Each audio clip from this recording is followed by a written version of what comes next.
I want first of all to support what Mr. Weber and Mr. Pittella said towards Mr. Tusk and say to him that at the moment when there is such a crisis in Europe, the European institutions have to be united. European Council and European Parliament, and as you are invited here, you invite us also on Council meetings, and do that also in the extraordinary meetings, please. Well, Mr. Tsipras, welcome. You see, you don't have to be afraid of the European Parliament. You had a refusal in the beginning. I'm saying as such a big Democrat as Mr. Tsipras afraid for a debate. That cannot be true. And you are here, so I'm pleased that you are here, because it's in the European Parliament that for the first time we discuss, in fact, with you this. I think that there are no solutions possible in the case of Greece and in the case of the Eurozone when they have not the backing of democracy, are not debated in a democracy and debated here in the European Parliament. And that is what we are doing today. But I have to tell you, and you started and you said, and it's true what you said, the Greeks did enormous efforts, and that's true. But the problem is not there, it's that the Greek political class didn't do enough efforts in the case of Greece. That is the problem today. And I'm angry, I have to tell you. I'm angry because you are talking about reforms, but we never see concrete proposals of reforms. And I'm angry why?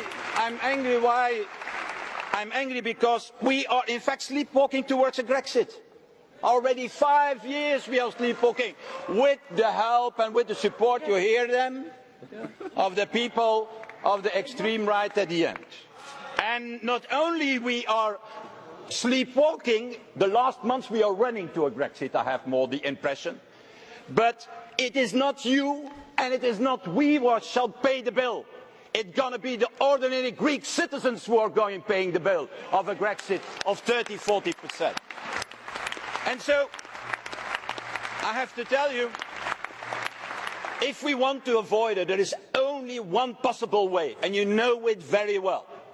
And the only possible way is that you come forward in the coming days, in the coming 48 hours, with a credible reform package. And that doesn't mean to say, yeah, I want to end clientelism and so on. No, that means that you make a roadmap, that you make a clear calendar, no intentions, that there are end dates of the different reforms we need desperately in Greece. And let me give you the 5 things what you have to do.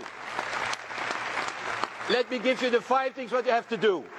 I'm even ready to come to Athens to discuss it with you, because I like such a challenge. With you directly. But what you have to do, first, ending the clientelistic system.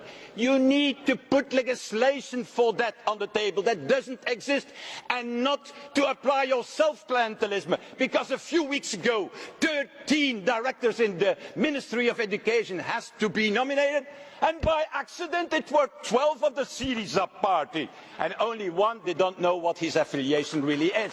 That's the reality. You're using the system. You are falling in. You're using the system.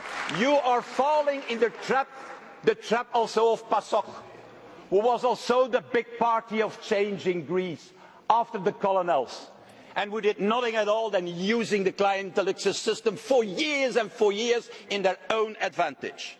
You have to downsize the public sector. I know it's difficult maybe for the leftists, but it has to be done. Because 800,000 people, civil servants, that cannot work. You, Mr. Tsipras, you have to transform the public banks in a private banking sector. You have to open the markets and the professions for young people. We don't have legislation. Put legislation on the table to open at least 10 professions who are still closed in your country. And finally, let's propose to end the privileges in your country. The privileges of the ship owners, the privilege of the military, the privilege of the Orthodox Church in your country, the privilege. Yeah, but you like it, privilege, okay, very fine. They like privileges, but I not. The privileges of the Greek islands and the privilege, not to forget, of the political parties, the privilege of the political parties in your countries who receive every day loans and money from public banks who are in fact bankrupt. Also, Syriza, your party, receives such money. And that is a strong... What I ask to you is put all this together in a credible package and put it on the table now in the coming days. And I'm pretty sure that from the other side, from the European side, we're going to be ready to find a solution for that. We're going to find a solution for all these problems. But it has to be done that way. And you can do it because there was never a prime minister in Greece who had such a strong mandate as you. You have even a double mandate. You won the elections and you won the referendum. So you're in the only position of the only political leader in Greece who can put an end to that system in Greece. And I said it to you, we also have our responsibility.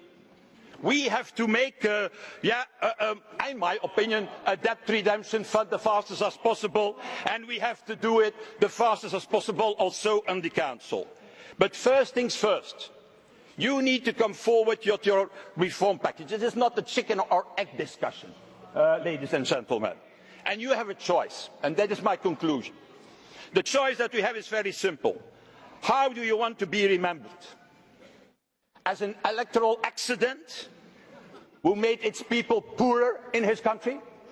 Or want you to be remembered, Mr. Tsipras, as a real revolutionary reformer? In the tradition of Trikoupis and Venizelos. I'm not talking about the Venizelos of PASOK, the new one. I'm talking of the real Venizelos, the big leader between the two world wars, who modernized this country, a liberal, who in fact modernized his administration. That is the choice to make. And I know what you people want. 80% of your people want to stay in Europe and in the Eurozone. So show what you can now and show that you're a real leader and not a false prophet. Do it.